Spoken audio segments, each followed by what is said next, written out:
আর ওই বিজ্ঞানী, যে বিজ্ঞানীর কথা বললাম, তার ব্যাপারে আজকে রিসার্চ করতে গিয়ে দেখলাম সে আরো একটা নিউজ দিয়েছে।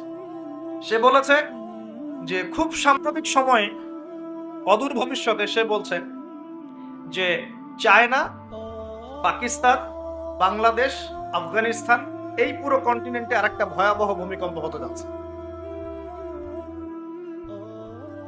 দুটো প্রশ্ন করবো, সে কেমন করে এস্টিমেট করতে পারে, আর তার কথা ফলতেছে কিভাবে? আমাদের সন্তানদের ব্যাপারে যদি আমরা সতর্ক না হই, তাহলে ওই যে নবীজি বললেন ওয়াতুউল্লিমা লিগাইরিদ্দিন, ভূমিকম্প, আল্লাহর আযাব গজব আসার অন্যতম কারণ হবে ধর্ম বিবর্জিত শিক্ষা চালু করা। এবার শোনেন কি আযাব আসবে এই কাজগুলো করলে। এই কাজগুলো করলে কি আযাব আসবে একটু শোনেন, এরপরে আমি সামনের দিকে যাচ্ছি। কাজগুলো কি? যখন আমরা আমানতের খেয়ানত করব, এক, যখন গনিমতের মাল, রাষ্ট্রীয় সম্পদকে নিজের বলে চালিয়ে দিব, যখন আমরা স্ত্রীদের আনুগত্য করে মাকে কষ্ট দিব, বন্ধুদেরকে কাছে টেনে নিয়ে বাবাকে কষ্ট দিব, যখন ধর্ম বিবর্জিত শিক্ষা চালু করব, যখন আমরা গায়িকা নর্তকীদেরকে বেশি প্রমোট করব, তাদেরকে বাড়িয়ে দিব, মসজিদে হট্টগোল বেড়ে যাবে, কানের কাছে বাদ্যযন্ত্র বাজবে, জেনা বাড়বে, অশ্লীলতা বাড়বে, ফাহেসা কাজ বাড়বে, এবং কওমে নেতৃত্ব দিবে ফাসেক ব্যক্তি, সমাজের সবচেয়ে নিচু শ্রেণীর মানুষ উঁচু উঁচু বিল্ডিং নির্মাণের প্রতিযোগিতা করবে, এবং দাসী তার মনিবকে জন্ম দিবে, মানে সত্য মিথ্যা ন্যায় অন্যায়ের মানদণ্ড উল্টে যাবে। যখন এমন হবে, তখন নবীজি বলছেন ফালইয়ারতাকিবু ইনদা যালিকা, তখন ধেয়ে আসবে। কি ধেয়ে আসবে? এক নাম্বার, রিহান হামরা, উত্তপ্ত, কঠিন উত্তপ্ত একটা গরম বাতাসের আযাব পৃথিবীবাসীর দিকে আসতে থাকে। এমন আযাব কি এসেছে? গরম উত্তপ্ত বাতাস কি আসছে? একটু নাসার গবেষণাগুলো করে দেখেন বাসায় গিয়ে। তারা বলছে যে সূর্যের মধ্যে এখন কিছু বিক্রিয়া চলছে, বিস্ফোরণ চলছে। এমন হতে পারে অতি শীঘ্রই পৃথিবীর দিকে উত্তপ্ত গরম বায়ুর আযাব আসা শুরু করবে। দেখেন হাদিসের সাথে এক্স্যাক্টলি মিলে গেছে। আল্লাহু আকবার। রিহান হামরা মানে গরম উত্তপ্ত বাতাস আসবে পৃথিবীতে। এবং মনে করবেন না এই বাতাস যদি গায়ে লাগে খুব কমফোর্টেবল ফিল হবে, বরং এর ফলশ্রুতিতে দেখা যাবে ফসল নষ্ট হয়ে যেতে পারে, বৃষ্টিপাত বন্ধ হয়ে যেতে পারে, খরা হতে পারে, মরুকরণ হতে পারে, আর অনেক সমস্যা হতে পারে, পানির স্তর নিচে নেমে যেতে পারে। রিহান হামরা। আরেকটা হচ্ছে দুই, ওয়াজালজালাতান, এবং ভূমিকম্প। আর নবীজি বলছেন ভূমিকম্প না, নবীজি বলছেন যে বাইনা ইয়াদাইস সাআ, কিয়ামতের আগে আগে মুতানুন শাদীদ, মহামারী ছড়িয়ে পড়বে, বড় বড় মহামারী। ওয়া বা'দাহু, আর মহামারীর পরে আসবে সানাওয়াতু সালাসিল, ভূমিকম্পের বছরগুলো। ভূমিকম্পের বছরগুলো। সানা মানে একটা বছর, সানাওয়াত মানে অনেকগুলো বছর, জালজালা মানে ভূমিকম্প, সালাসিল মানে ভূমিকম্প সমূহ। অর্থাৎ ভূমিকম্পের বছরগুলো আসছে পৃথিবীর সামনে। আপনারা তুরস্কের ভূমিকম্প সম্পর্কে জানেন। কিছু বিষয় আছে যেটা আমি এখনো মেলাতে পারছি না। বুঝলাম যে ভূমিকম্প আল্লাহ পাকের আযাব, আল্লাহর গজব। কাফের, মুশরিক, মুনাফিকদের উপর যখন আসে তখন এটা গজব বলেই ধরে নেওয়া যায়। আর যখন মুমিন মুসলিমদের উপরে আসে তখন আমরা মনে করি এটা আমাদের হয়তো পাপের শাস্তি, বা আল্লাহ পাক আমাদেরকে সতর্ক করছেন, অথবা রহমত, এর মধ্য দিয়ে আল্লাহ গুনাহ মাফ করে দিবেন। আমরা এমনটা মনে করি, কিন্তু কিছু পয়েন্টস এখনো মিলাতে পারছি না। 1 মাস আগে নেদারল্যান্ডের একজন বিজ্ঞানী বলেছিলেন যে 1.5 মাসের মধ্যে তুরস্কে একটা ভূমিকম্প হবে। 1 মাস আগে নেদারল্যান্ডের একজন বিজ্ঞানী বলেছিলেন 1.5 মাসের মধ্যে তুরস্কে একটা ভূমিকম্প হতে পারে। কিভাবে সে জানলো বা এস্টিমেট করলো এখনো মেলাতে পারি না। 2 নাম্বার প্রশ্ন, সাম্প্রতিক সময়ের তুরস্ক আর ওই মোস্তফা কামাল আতাতুর্কের সময়কার তুরস্ক এক নয়। অটোমান এম্পায়ার যখন পরাজিত হয়েছে 1914 থেকে 18-র মধ্যে, এবং ব্রিটেন, যে লন্ডনে যাওয়ার জন্য তোমরা পাগল হয়ে থাকো, যেই ব্রিটেনে যাওয়ার জন্য এবং যে লন্ডনের ডলার বা এই পাউন্ড টাউন কি বলে এগুলো আর্ন করার জন্য আপনারা ব্যতিব্যস্ত হয়ে থাকেন আর কি। এবং চুলটাও কাটেন লন্ডন স্টাইলে, একদম বাথরুমের কমোডও সব ইংলিশ ভাষা, একদম কাট পেস্ট আর কি। তারা কি করেছিল? তারা পুরো বিশ্বের শোষণ করেছে, জুলুম করেছে। এমনকি আমাদের এই উপমহাদেশেও 200 বছর তারা রাজত্ব করেছে। ভুলে গেছেন মনে হয়? আর আমরা তো অ্যাকুরিয়ামের মাছের মতো মেমোরি নিয়ে চলি, আমরা আসলে ভুলে যাই গতকাল কি হয়েছে। তো সেখানে যাওয়ার জন্য আমরা খুব ব্যতিব্যস্ত হয়ে থাকি। যে জায়গাটা এখন জিউসরা দখল করে আছে, ওই জায়গাটা কি আমাদের না অন্য কারো? কাদের? যেটা বলছিলাম পয়েন্ট একটু খেয়াল করেন, তারা কিন্তু ইউকে জায়গা করে দিয়েছে জেরুজালেমে। ওই সময় অটোম্যানদেরকে পরাজিত করে ওরা একজনকে ক্ষমতায় বসিয়েছিল, তার নাম হচ্ছে মোস্তফা কামাল আতাতুর্ক, নাম শুনেছেন? সে যখন ক্ষমতায় এসেছিল তখন পুরো তুরস্কটাকে ইউরোপ বানিয়ে ফেলেছে। কিরকম? ওই যে রাস্তাঘাটে নগ্ন হয়ে মেয়েরা ঘুরে বেড়াচ্ছে, নামাজ বন্ধ, আজান বন্ধ, মাদ্রাসা বন্ধ। আজান যদি দিতেও হয় তাও আরবি ভাষায় না, তুর্কি ভাষায় দেওয়া হয়। আপনারা জানেন কিনা ওই সময় সব মাদ্রাসা বন্ধ করে দেওয়া হয়েছে, মসজিদগুলো তালা মেরে দেওয়া হয়েছে, দিন শিখা যাবে না, দাড়ি রাখা যাবে না, মানে একদম জিরো টলারেন্স, ইসলামের এগেইনস্টে একদম জিরো টলারেন্স। তার যুগে মোস্তফা কামাল আতাতুর্কের যুগে। বাট এখন যিনি ক্ষমতায় আছেন এরদোগান, আমরা দোয়া করি তার জন্য, আল্লাহ পাক তাকে দীর্ঘ নেখায়াত দারাজ করুন। এই তুরস্ক কিন্তু আগের তুরস্কের মতো নয়। বিগত 15 থেকে 20 বছরে সে কিন্তু মাশাআল্লাহ ইসলামের কল্যাণে কাজ করার চেষ্টা করছে। আমরা জানি সে ন্যাটোর মধ্যে আছে, আমরা জানি রাশিয়ার সাথে তার একটা বন্ড আছে, আমরা জানি যে সিরিয়া ওয়ারের মধ্যে সে কিছু ভূমিকা রেখেছে।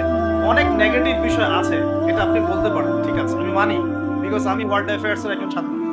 কিন্তু এটাও আপনাকে দেখতে হবে যে কোন জায়গা থেকে তিনি তুরস্ককে টেনে নিয়ে কোন জায়গায় আসার চেষ্টা করেছেন। তিনি নামাজ চালু করেছেন, মসজিদ উন্মুক্ত করেছেন, মাদ্রাসা শিক্ষা ব্যবস্থার উন্নয়ন করেছেন, ইসলামিক কালচার চালু করেছেন, এই যে সংস্কৃতি ছড়িয়ে, ইসলামিক সংস্কৃতি ছড়িয়ে দেওয়ার চেষ্টা করছেন, অটোম্যানদের হারানো সে গৌরব আবার ফিরে আনার চেষ্টা করছেন। এবং এই চেষ্টা ক্রমাগত অব্যাহত আছে কিন্তু, এবং জাতি তাকে কিন্তু খুব ভালোবাসে, জাতি কিন্তু তাকে খুব ভালোবাসে। এখন সাম্প্রতিক সময় যে ইস্যুটা হয়েছিল কোরআন পুড়িয়ে দেয়, মনে আছে? কোন দেশ পুড়িয়ে দিয়েছিল? সুইডেন, মনে আছে? এই ইস্যুটা নিয়ে কিন্তু সবচেয়ে বেশি প্রতিবাদ করেছে যে রাষ্ট্রটা, তার নাম তুরস্ক। কথা বুঝতে পারছেন? শুধু তাই নয়, ওই ন্যাটোতে যোগদানকে কেন্দ্র করে ন্যাটোর সাথে তার একটা কনফ্লিক্ট চলছে। সুইডেন, ডেনমার্ক, ফিনল্যান্ড এরা যে ন্যাটোর কাছাকাছি আসতে চাচ্ছে, তুরস্ক ডিফিট করছে না, আসা যাবে না। এটা নিয়ে পশ্চিমাদের সাথে তার খুব বাকবিতণ্ডা চলছিল লাস্ট কয়েকদিন। আপনারা কি খবর দেখেন? আমার লেকচার বুঝতে পারছেন কি? আচ্ছা, বাকবিতণ্ডা চলছে পশ্চিমাদের সাথে। এবার আপনাকে কয়েকটা পয়েন্ট বলি। নেদারল্যান্ডের সেই বিজ্ঞানী কেমন করে বললো যে দেড় মাসের মধ্যে এটা হতে পারে, এক পয়েন্ট। দুই নাম্বার হচ্ছে এই কয়েকটা ইস্যুর পরে কোরআন পুড়িয়ে দেয় ইস্যু, তুরস্কের প্রতিবাদ, ন্যাটোর কনফ্লিক্ট ইত্যাদি, এই ইস্যুগুলোর মধ্যে দিয়ে যখন উত্তপ্ত বাক বিনিময় হচ্ছে, তখন ব্রিটেন, জার্মানি আর ইউএসএ তারা বলে দিয়েছিল 7-10 দিন আগেই বলে দিয়েছিল যে আগামী 10 দিনের মধ্যে তুরস্কে একটা ভয়াবহ হামলা হতে পারে। কি হতে পারে? হামলা। তারা বলছে সন্ত্রাসী হামলা হতে। রাষ্ট্রমন্ত্রী ব্রিফ করছিলেন, দেখলাম তিনি বলছেন যে তারা বলছে আমাদের এখানে কিছু একটা হবে, কিন্তু কি হবে, কিভাবে হবে তারা বলছে না। এই পয়েন্টটা এখনো মিলাতে পারছি না। আর তৃতীয় পয়েন্টটা আরো মারাত্মক।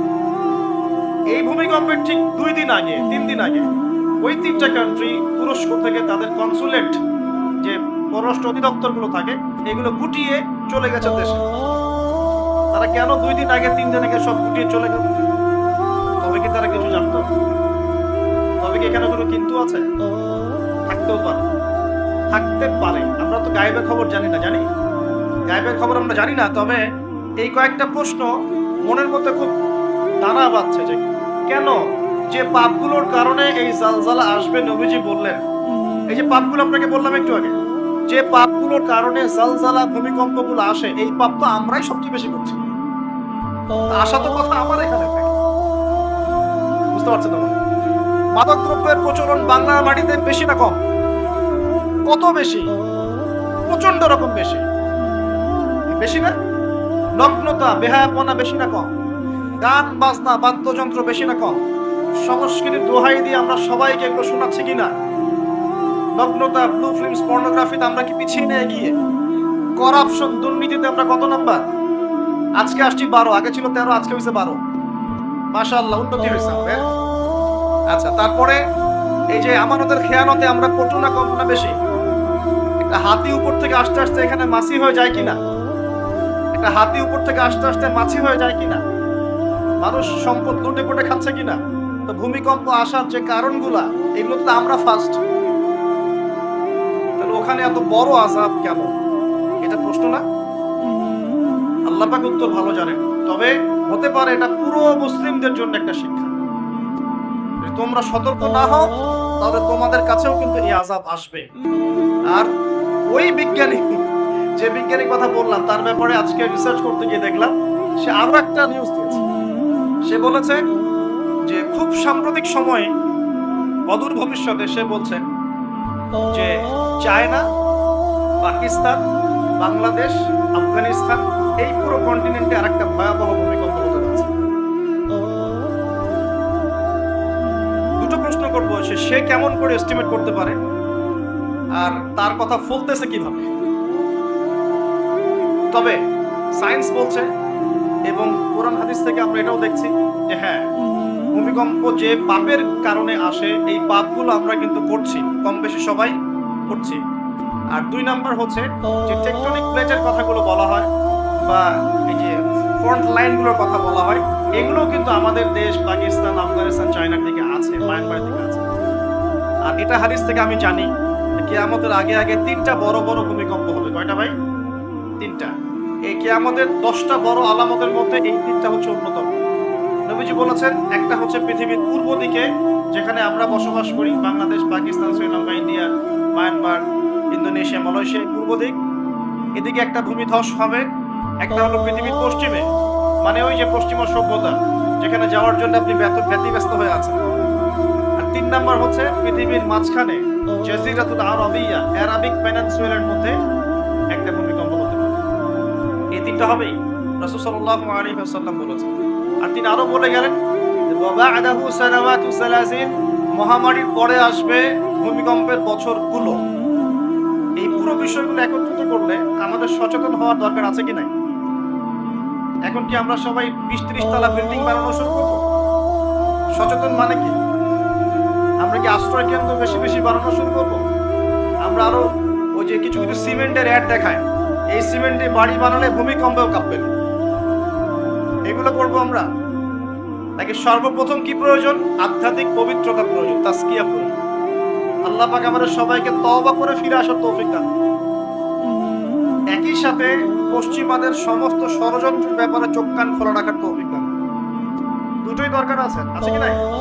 দুটোই দরকার আছে।